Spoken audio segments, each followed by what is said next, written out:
apparemment de la voir, parce que l'Écriture dit la foi vient de ce qu'on entend, et ce qu'on entend vient de la parole de Christ. Donc, la foi ne vient pas de nous, c'est un don de Dieu. Donc, tous ceux qui ont la foi, c'est le Seigneur qui leur fait ce don. Parce que pendant que nous sommes à fond dans une personne qu'on n'a même pas vue, parce que l'Écriture dit heureux ceux qui ont cru sans avoir vu. Donc, on est amoureux du Christ, mais on ne l'a même pas vu. On n'était même pas là. Mais c'est-à-dire il y a une énergie qui se dégage. C'est donc ça la folie de la foi en fait. La foi est une ferme assurance des choses qu'on ne voit pas et qu'on espère. Et là, le premier à avoir manifesté cela, c'est Abraham, qui entend une voix qui lui dit quitte ta famille, va vers un pays que je te montrerai. Et il part sans se poser des questions. Donc, cette foi donc n'est pas chez tous. Donc, lorsqu'on a dans la foi à présent, la foi maintenant, c'est ça qu'on appelle donc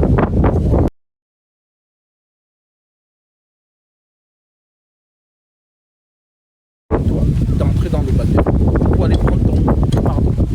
Parce que quiconque n'est pas entré dans l'eau du baptême, Satan lui est contre. Voilà pourquoi tu vas voir que même nous Corneille, quand l'ange lui apparaît, l'ange lui dit envoie des hommes appelés Pierre. Il te dira les paroles qui te sauveront. On va appeler Pierre. Pierre arrive et il commence à prêcher et subitement l'Esprit Saint descend sur Corneille et sur tout ce qui est écouté. Alors quel est le réflexe de Pierre? Pierre dit peut-on refuser l'eau du baptême à ceux qui ont reçu le Saint-Esprit aussi bien qu'à nous? Et il ordonna qu'ils fussent baptisés au nom du Seigneur. Ce qu'il contredit, c'est que le système Vaticanus, vraiment Satan, qui dit aux gens que non, le baptême n'est pas obligatoire. C'est ce que le système Vaticanus dit. Et leur baptême n'est même pas conforme aux Écritures, c'est par aspersion. Et on baptise des bébés qui n'ont pas de conscience et qui ne peuvent pas éprouver de la foi. Parce que Jésus a dit celui qui croira. Pour croire, il faut être conscient. Voilà pourquoi on dit que le baptême est un engagement de bonne conscience. Tu as cru, tu as été touché, alors tu demandes le baptême. En concernant le bébé est sanctifié par sa mère ou par l'un de ses parents qui a le Saint-Esprit. C'est ce que Paul nous dit dans 1 Corinthiens chapitre 7. L'apôtre Paul nous fait comprendre que sais-tu femme si tu sauveras ton mari, ou que sais-tu mari si tu sauveras ta femme. Le frère, le mari non-croyant est sanctifié par la sœur. Et la femme non-croyante est sanctifiée par le frère. Et maintenant vos enfants sont saints. Tandis que maintenant ils sont saints. Et si justement les parents ne sont pas en Christ, les enfants sont considérés comme impurs. Pourquoi? Parce que nous ne sommes pas purs par rapport à ce que nous faisons. Nous sommes purs, nous sommes impurs par rapport à l'héritage d'Adam. Voilà pourquoi l'Écriture dit Dieu a condamné le péché dans la chair. Donc un enfant qui vient de sortir du sein de sa mère est automatiquement condamné. Voilà pourquoi l'Écriture dit tous ont péché et sont privés de la gloire de Dieu. Maintenant, vous savez que l'être humain est émotionnel. Quand tu vois un tout petit bébé, il se dit vraiment lui s'il meurt là direct du paradis, non. Justement le processus qui fait en sorte qu'il vienne dans le monde, le fait qu'il soit né, il est né avec le corps adamique. Maintenant s'il est né d'une maman qui a le Saint-Esprit ou d'un papa qui a le Saint-Esprit, l'enfant est sanctifié et protégé. Jusqu'à ce que s'il part de cette manière, il sera sauvé. Mais si Dieu le laisse grandir, dès lors qu'il va arriver à l'âge de la conscience, il doit croire. S'il ne croit pas, donc le baptême est vraiment un pilier, comme je disais à la sœur dans le Voice, c'est le rendez-vous de l'homme sur la terre. C'est un peu comme la porte des étoiles, si tu veux. Le baptême, c'est vraiment le trou d'une aiguille. Quand Jésus disait, il sera plus difficile à un riche d'entrer dans le royaume des cieux qu'à un chameau de passer par le trou d'une aiguille. Mais comment humainement le chameau peut passer par le trou d'une aiguille? C'est pas possible. Mais quel est ce qu'il voulait en réalité nous faire comprendre par cette parabole? Parce que le chameau, déjà dans son relief, il a les bosses partout, ainsi de suite. Comment il va entrer dans l'aiguille, le trou d'une aiguille? Déjà, moi-même, pour mettre le fil dans l'aiguille, je suis obligé de mettre la loupe déjà. Mais comment un chameau, lui, va passer par là? Alors, Jésus veut tout simplement nous dire par là que le chameau, déjà, c'est un mammifère qui a 4 poches. Et le chameau a une bosse. Et ceux qui connaissent, la bosse du chameau n'est rien d'autre que la graisse, donc de l'huile. Donc, le chameau, c'est celui qui a mangé les 4 dimensions. La sainte doctrine, la prophétie, la connaissance et la révélation. 1 Corinthiens chapitre 14. Ce sont les 4 poches. Comme le fleuve qui se divise en 4 bras dans Genèse pour alimenter, pour arroser le jardin d'Éden. Voilà pourquoi Paul dit de quelle utilité vous serez si je viens en vous parlant en langue. Mais si je ne vous parle pas par la révélation, la connaissance, la prophétie et la doctrine, la sainte doctrine. Donc, et l'huile, c'est l'Esprit de Dieu. Donc, on nous fait comprendre que le chameau, justement, c'est l'esprit de la prophétie. Voilà pourquoi Jean-Baptiste, on dit qu'il était vêtu de peau de chameau. C'est l'esprit de la prophétie. Donc, ce sont justement ceux qui croient, qui entrent dans le trou d'une aiguille. Parce que le trou d'une aiguille, c'est pour entrer dedans, c'est un miracle. On a vu ce trou s'ouvrir.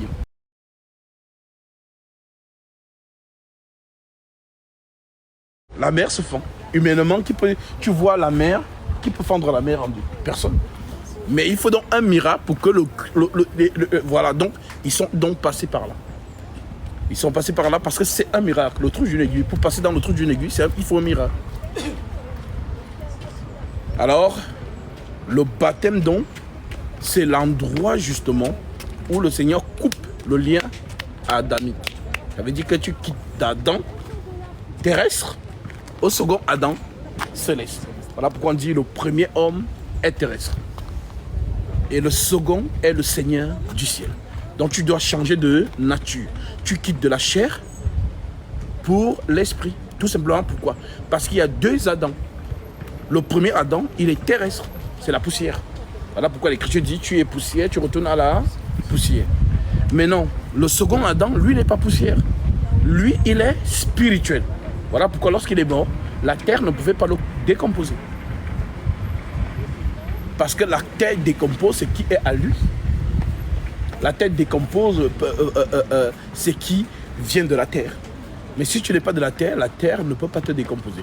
Voilà pourquoi, comme la terre n'a pas pu décomposer, dans l'Écriture dit dans le livre des psaumes, David dit « Tu ne permettras pas que ton sang voie la corruption ». La corruption, c'est voilà, une personne qui se décompose et qui, voilà, dans tous les impuretés commencent à bouffer quand quelqu'un meurt et qu'on ne le met pas dans la glace. Vous savez ce qui se passe. Donc c'est la terre qui est en train de le redécomposer et qui redevient poussière. Mais Jésus, justement, lorsqu'il meurt, la terre n'arrive donc pas à le décomposer. Voilà pourquoi la terre le rejette. Parce que ce n'est pas sa nature. Lui vient du ciel. Donc, comme tu es poussière, tu retournes à la poussière. Tu es céleste, tu retournes où? À l'esprit. Voilà pourquoi Jésus disait à Nicodème, ce qui est né de la chair est chair. Ce qui est issu de l'esprit est esprit. Donc, nous sommes nés d'Adam. Marie aussi est née d'Adam. Voilà pourquoi je dis toujours que Marie n'a communiqué aucune substance biologique à Jésus. Ils ne sont pas de la même nature. Sinon, il fallait aussi que Marie vienne sans relation sexuelle dans le monde. Donc, comme elle est d'Adam, lui, le Seigneur, c'est l'Esprit de Dieu qui a façonné son propre corps. Donc, l'Esprit façonne son corps. Mais pourquoi? Tout simplement parce que c'est le sang qui nous pardonne. L'Écriture dit qu'il n'y a pas de pardon de péché sans effusion de sang. Alors, comment est-ce que le sang peut couler si Dieu ne devient pas chair? Parce que c'est la chair qui a le sang. L'esprit n'a pas de sang. Alors, Dieu qui connaît toutes choses va donc se façonner sa propre nature. Alors pourquoi les gens sont confus aujourd'hui, mais il est fils de Dieu seulement. Ah non, il y a 3 dieux en une trinité. Non, c'est la confusion totale. Ce sont les totos spirituels qui n'ont rien compris. Il n'y a qu'un Dieu, un seul Dieu, l'Esprit suprême, qu'on appelle Christ. Voilà pourquoi quand Paul dit dans Romains chapitre 9, à partir du verset 2, il dit, et les patriarches, et de qui est issu selon la chair, le Christ, qui est au-dessus de toutes choses, Dieu béni éternellement. Et les enfants d'Israël connaissent leur Dieu, que leur Dieu ne peut pas mourir. Voilà pourquoi ils disent à Jésus, dans Jean chapitre 12, verset 33 à 34, les Juifs disent à Jésus, nous avons appris selon la loi que le Christ demeure éternellement. Comment donc dis-tu, il faut que le Fils de l'homme soit élevé? Qui est ce Fils de l'homme? Parce qu'ils ne comprennent pas. Jésus est en train de leur dire qu'il va mourir. Mais ils se disent maintenant, si tu dis que c'est toi le Christ, nous on sait que selon la loi, le Christ ne peut pas mourir. Alors, qui est donc ce Fils de l'homme? Et c'est donc ce qui explique que l'Esprit s'est façonné un tabernacle. Voilà pourquoi ce tabernacle-là, c'est la maison de Dieu. Donc c'est Dieu lui-même. Lorsque vous lisez par exemple 2 Chroniques chapitre 2, au verset 6, je vais lire ça.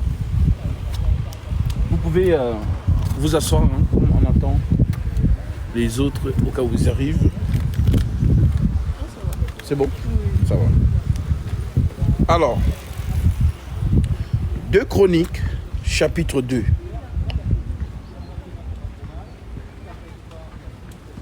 Nous sommes au verset 6.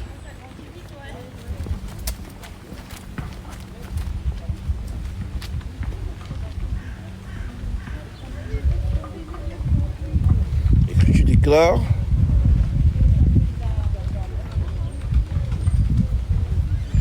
je prends à partir du verset, voilà, à partir du verset 5. La maison que je vais bâtir doit être grande, car notre Dieu est plus grand que tous les dieux. La maison que je vais bâtir doit être plus grande, car notre Dieu est le plus grand de tous les dieux. Maintenant, je continue. Mais qui a le pouvoir de lui bâtir une maison, puisque les cieux et les cieux des cieux ne peuvent le contenir? C'est puissant ça. Salomon dit, mais attends, je vais bâtir à Dieu une maison. Mais la maison là doit être grande pour qu'il puisse suffire dedans. Et il se dit encore lui-même, les cieux et les cieux des cieux ne peuvent le contenir. En d'autres termes, l'univers intersidéral ne peut pas contenir l'esprit de Christ dans son immensité. C'est trop petit. Alors Salomon se dit, mais attends.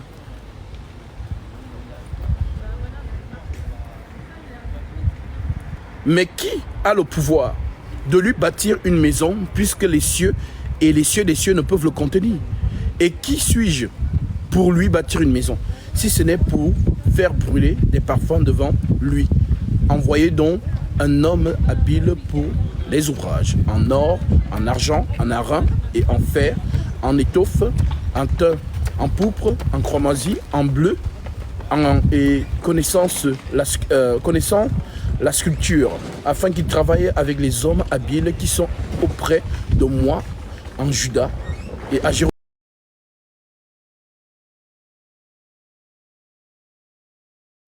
Tous les artisans sont réunis pour bâtir la maison. Au verset 18, je pense bien.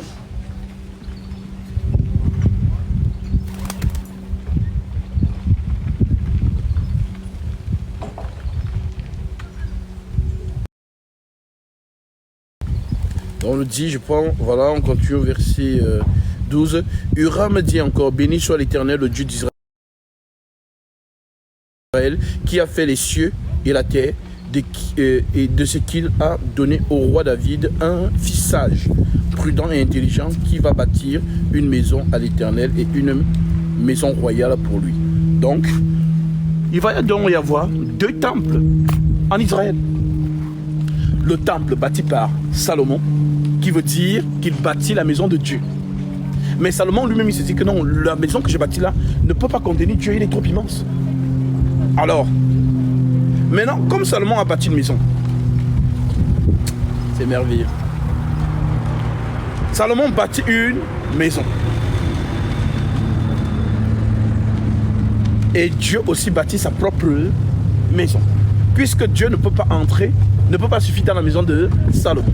Alors Dieu se bâtit lui-même sa propre maison. Voilà pourquoi on dit de Jésus, il dit ce jour-là devant les pharisiens, Dieu n'habite pas dans des temples faits de main d'homme.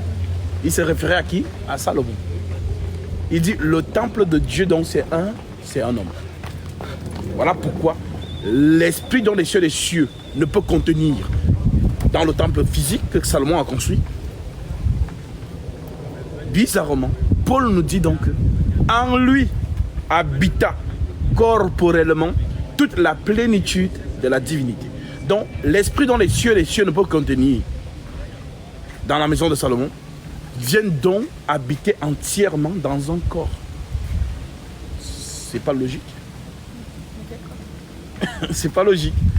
Ça veut dire que le petit enfant là qui sort de Marie, on nous dit donc que en lui habita corporellement toute la plénitude de la divinité. Pourtant, la maison que Salomon construit, on dit que les cieux des cieux ne peuvent contenir, cette maison ne peut pas contenir l'Esprit de Dieu. Donc, entre Jésus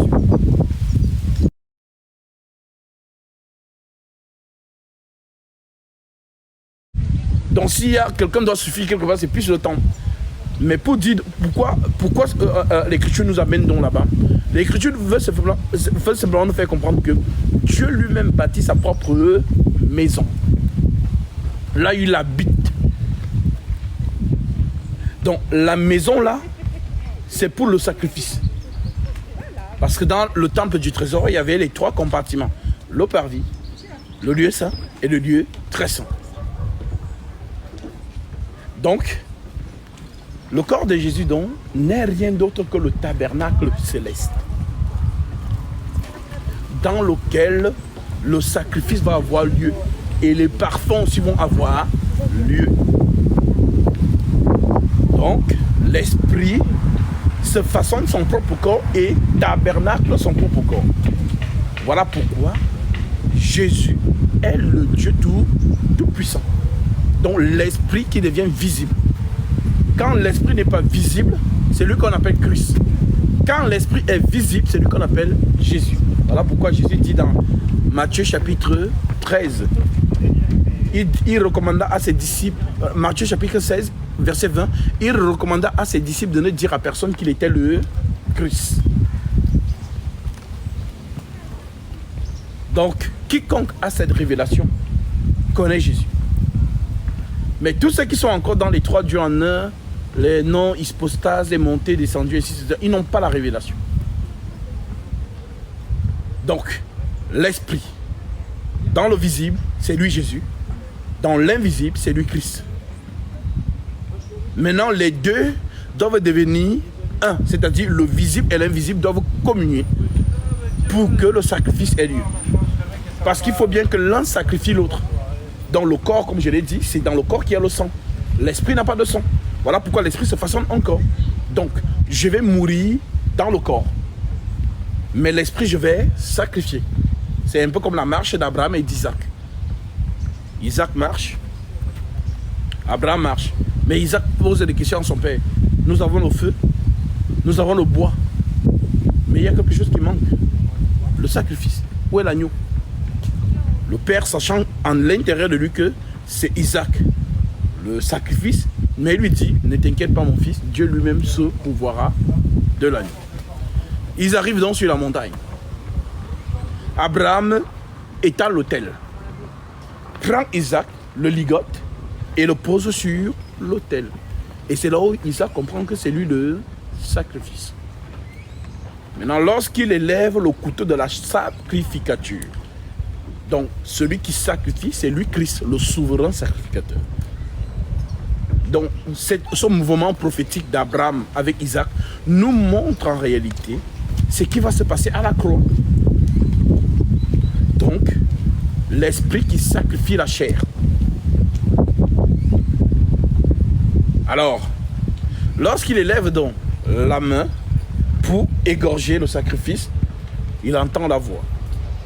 Et l'ange de l'Éternel lui dit, n'approche pas le couteau de l'enfant. Je sais maintenant que tu m'aimes, car tu ne m'as pas refusé ton fils, ton unique. Abraham, on dit qu'il a levé les yeux et il a vu quoi? Un bélier retenu dans un buisson par les cornes. Maintenant, c'est le bélier qui meurt donc à la place de qui? De l'agneau. Mais le bélier, c'est le grand agneau. Et le petit du bélier, c'est ce qu'on appelle agneau. L'agneau qui a grandi, c'est ça qu'on appelle bélier. Donc, qui est mort ce jour-là? C'est le bélier. Et le bélier, c'est le père de l'agneau. Donc, en réalité, ce n'est pas Isaac qui est parti, c'est Abraham. Parce que l'agneau, c'est Isaac. Le bélier, c'est qui? C'est Abraham. Alors, le bélier, donc, c'est lui qui va être sacrifié ce jour-là. Voilà pourquoi, si tu poses la question à quelqu'un qui est mort à la croix, le père ou le fils?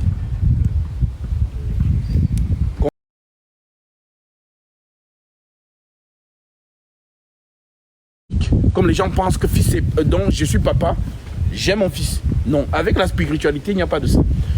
Quand on dit le fils dans la spiritualité, c'est l'esprit qui devient homme. C'est ce qu'on appelle fils. C'est l'expression qu'on utilisait même pour les pharaons. Quand tu lis Ésaïe 19, Dieu dit, comment osez-vous dire à Pharaon, tu es fils des sages? Donc c'est un terme antique. Le terme fils de Dieu veut dire Dieu lui-même devenu homme. Donc Pharaon, comment on l'appelait? Fils de Dieu. On disait que le soleil était devenu un homme. Maintenant, en 2023, la connotation de fils de Dieu, ça veut dire qu'un papa et son fils. Vous voyez un peu comment le français, c'est la logique en fait. Parce qu'ils mettent leur logique dans les choses divines. Pourtant, le même Dieu dit, mes pensées ne sont pas vos pensées et mes voix ne sont pas vos voix. Autant les cieux sont élevés au-dessus de la terre, autant mes pensées sont élevées au-dessus de vos pensées. Donc, que l'homme ne pense pas avec son cerveau sur les choses spirituelles. Paul dit c'est une folie.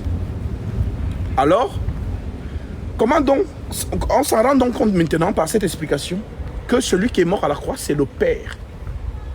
Parce que le bélier, c'est lui qui est mort chez Abraham. Et ce mouvement, c'est une prophétie. Voilà pourquoi Paul comprend donc ça. Et il nous écrit un épître vraiment très puissant. Hébreux chapitre 10, qui résume ce que je viens de vous dire. Je vous lis ça. Hébreux chapitre 10. Je prends. Il nous dit, en effet, la loi qui possède une ombre des biens à venir. Donc, c'est quoi? Qu'est-ce que veut dire la loi qui possède une ombre des biens à venir? Il est en train de nous dire que la loi, c'est l'ombre. Dans l'ombre, on ne voit pas la réalité. Par exemple, vous me voyez là. Je suis là et mon reflet est sur le goudron, la chaussée. Donc, on voit bien ma silhouette. Mais on ne voit pas le détail de ma silhouette. On ne sait pas si je suis blanc, si je suis noir. Mais quand on me regarde, c'est là où on a le détail. Alors, Paul nous dit que la loi, donc, n'est pas une exacte représentation des choses. Donc, en effet, la loi qui possède une ombre des biens à venir et non l'exacte représentation des choses. Donc, quand tu lis la loi, fais attention. Ce que tu vois là-bas n'est pas exact. Ce n'est qu'une ombre. La réalité vient après. Donc, il y a quelque chose qui projette la silhouette de la loi. Mais la réalité est invisible. Donc, depuis la loi, l'esprit de la loi n'était pas encore visible. Donc, il faut donc que l'esprit de la loi entre dans le temps pour que la loi devienne visible. Donc, Jésus donc résume la loi. Voilà pourquoi il dit, la loi, les psaumes et les prophètes n'ont parlé que de moi. C'est moi la réalité en fait. En effet, la loi qui possède une ombre des biens à venir et non l'exacte représentation des choses ne peut jamais par les mêmes sacrifices qu'on offre perpétuellement chaque année amener les assistants à la perfection. Donc, voilà pourquoi dans la loi, tout ce que Aaron faisait ne portait pas du fruit. En fait, ça ne servait à rien en fait. Il ne faisait que ce qui va être fait réellement plus tard. C'est une prophétie en fait. Maintenant, il nous dit au verset 2, autrement, n'aurait-on pas cessé de les offrir Parce que ceux qui rendent ce culte, étant une fois purifiés, n'auraient plus eu aucune conscience de leur péché. Ce qui est logique. Mais le souvenir des péchés en est renouvelé chaque année par ces sacrifices, car il est impossible. Car il est impossible. Alors, j'ai perdu le chapitre. Bon, c'est bon. Alors, car il est impossible que le sang des taureaux, des boucs, ôte les péchés. C'est pourquoi Christ entrant dans le monde. Donc, comme le sang des boucs et des taureaux n'ôte pas les péchés, alors qu'est-ce qui se passe? On dit c'est pourquoi. Il nous dit donc, c'est pourquoi Christ entrant dans le monde, donc l'invisible, entre maintenant dans le visible pour venir accomplir la loi. Voilà pourquoi Jésus dit, je ne suis pas venu abolir la loi, mais plutôt l'accomplir, en d'autres termes, achever. Car il est impossible que le sang des taureaux et des boucs ôte les péchés. C'est pourquoi Christ entrant dans le monde dit, tu n'as voulu ni sacrifice, ni offrande, mais tu m'as formé un corps. Donc le corps qui est formé, c'est le véritable sacrifice. Mais tu m'as formé un corps, tu n'as agréé ni holocauste, ni sacrifice pour le péché.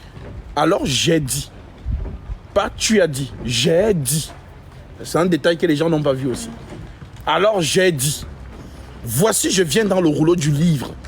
Il est question de moi, pour faire, ô Dieu, ta volonté. Et nous retrouvons cette volonté dans Ésaïe 46, verset 9 à 10 qui dit, souvenez-vous de ce qui s'est passé dans les temps anciens, car je suis Dieu, et il n'y en a point d'autre. Je suis Dieu et nul n'est semblable à moi. J'annonce dès le commencement ce qui n'est pas encore arrivé, et longtemps d'avance ce qui n'est pas encore accompli. Je dis, mes arrêts subsisteront, et j'exécuterai toute ma volonté. Donc c'est cette volonté qu'on retrouve ici. Donc Dieu qui entre dans le temps pour venir accomplir sa volonté céleste. Voilà. Voici je viens dans le rouleau du livre, il est question de moi, pour faire, ô Dieu, ta volonté. Maintenant le livre c'est quoi? Le livre qui était un parchemin est devenu un homme. Alors il nous dit, la loi de Moïse, la Torah, les prophètes et les psaumes n'ont parlé que de moi. Donc tout ce que vous lisez dans la loi, c'est de moi qu'on parle en fait. Si vous entendez là-bas Adonai, c'est moi. Si vous entendez Yahvé Jireh, c'est moi. Si vous entendez Elohim, c'est moi. Donc tous les détails qu'on vous a dit dans la loi, tout ce que les prophètes ont prophétisé, tout ce que les psaumes ont déclaré, en fait, ça ne parlait que de moi. Maintenant que ça parlait de moi, maintenant je viens donc. Voilà pourquoi Jésus donc, au lieu de lire la loi constamment, lui il était, en vérité, je vous le dis. Il ne dit pas ainsi parler l'Éternel. Mais il prend, il dit, ah, vous voyez ce que Moïse a fait là-bas? Comme Moïse éleva le serpent dans le désert, ainsi le Fils de l'homme sera élevé. Donc il est en train de leur dire que mais tout ce que Moïse faisait là, en fait, c'est de moi qu'il parlait. Alors, voilà, donc il dit donc, voici je viens dans le rouleau du livre, il est question de moi pour faire, ô Dieu, ta volonté. Après avoir dit d'abord, tu n'as agréé ni sacrifice, ni offrande, ni holocauste, ni sacrifice pour le péché, ce qu'on offre selon la loi. Il dit ensuite, voici je viens pour faire ta volonté. Il abolit ainsi les premières choses pour établir les secondes. C'est en vertu de cette volonté que nous sommes sanctifiés par l'offrande du corps de Jésus-Christ.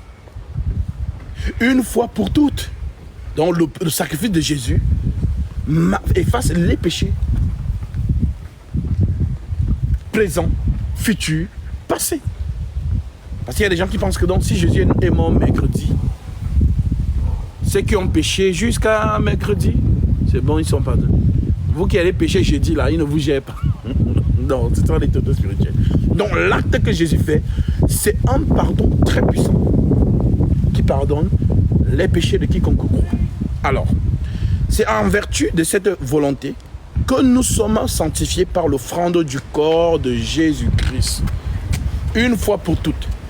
Et tandis que tout sacrificateur fait chaque jour le service et offre souvent les mêmes sacrifices qui ne peuvent jamais ôter les péchés, lui, après avoir offert un seul sacrifice pour les péchés, s'est assis pour toujours à la droite de Dieu.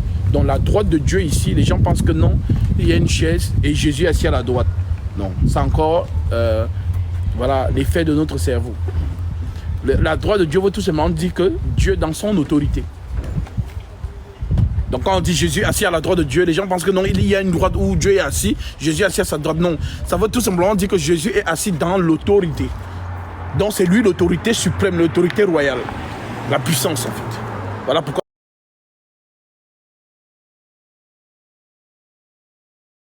il a vu Jésus dans son autorité. Pour ceux qui veulent plus de détails, Exode chapitre 15 résume très bien tout cela. Alors, lui, après avoir offert un seul sacrifice pour les péchés, s'est assis pour toujours à la droite de Dieu, étant désormais, en attendant désormais que ses ennemis soient devenus son marchepied.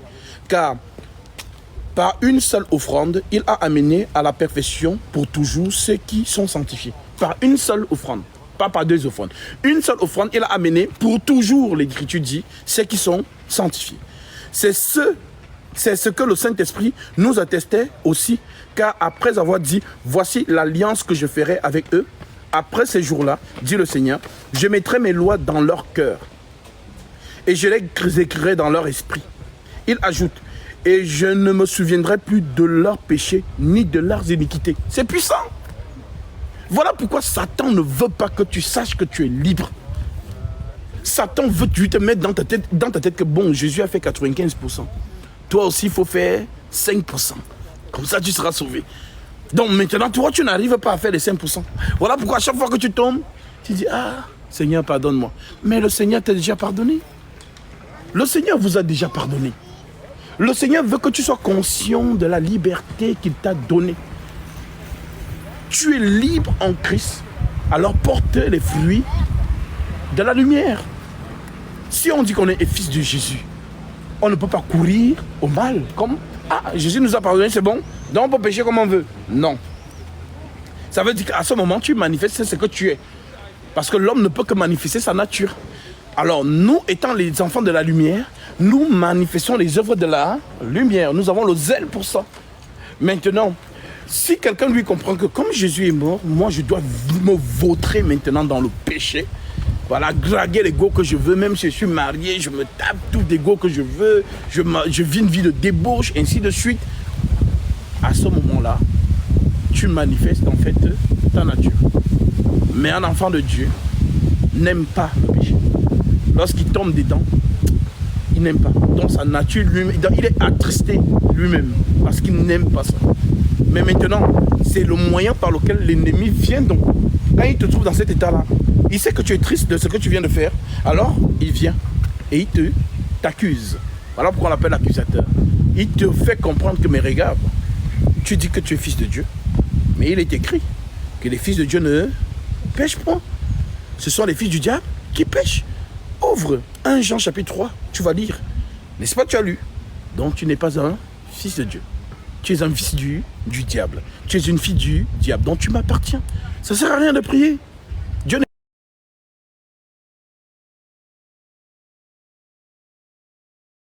Donc parce que lui parle dans la conscience. Parce que les gens ne savent pas. Il y a des gens qui ne savent pas discerner quand Satan leur parle. Même les gens qui ne savent pas discerner quand Dieu est en train de parler. Mais pourtant les deux parlent. Quand je dis que ah, mon cœur me dit fais, mon cœur me dit ne fais pas. Mais ce sont eux qui sont en train de parler en toi. Donc, c'est un peu comme Dieu dit à Caïn, voici le péché est couché à ta porte. Mais toi, domine sur lui. Alors, Satan donc, lui il attend l'occasion. Parce que lorsqu'on vient prendre son baptême, c'est pour le pardon de ses péchés. Maintenant, lui, se dit que, ah, maintenant, je ne vais pas la lâcher. Je vais tout faire pour éteindre sa foi. Parce que l'objectif de Satan, c'est d'enlever ta foi. Pendant tout le pèlerinage de la vocation céleste sur la terre, l'objectif de Satan, c'est d'éteindre ta foi. Voilà pourquoi il a réclamé Simon, Pierre. Et Jésus dit, Simon, Simon, Satan t'a réclamé. Mais moi, j'ai prié pour toi, afin que ta foi ne défaille point. Et lorsque tu seras affermi, affermis aussi celle de tes frères. Donc, Satan, lui, réclame Pierre depuis. Voilà pourquoi il a infiltré même parfois ses pensées. Quand Jésus dit à Pierre, ah, je vais mourir, Pierre lui dit, non, à Dieu ne plaît, cela ne t'arrivera pas. Jésus dit, il dit, arrière de moi, Satan, car tes pensées ne sont pas les pensées de Dieu, mais celles des hommes. Donc lorsque l'homme pense, c'est automatiquement Satan. Voilà pourquoi j'ai dit aux gens, arrêtez de penser avec votre cerveau.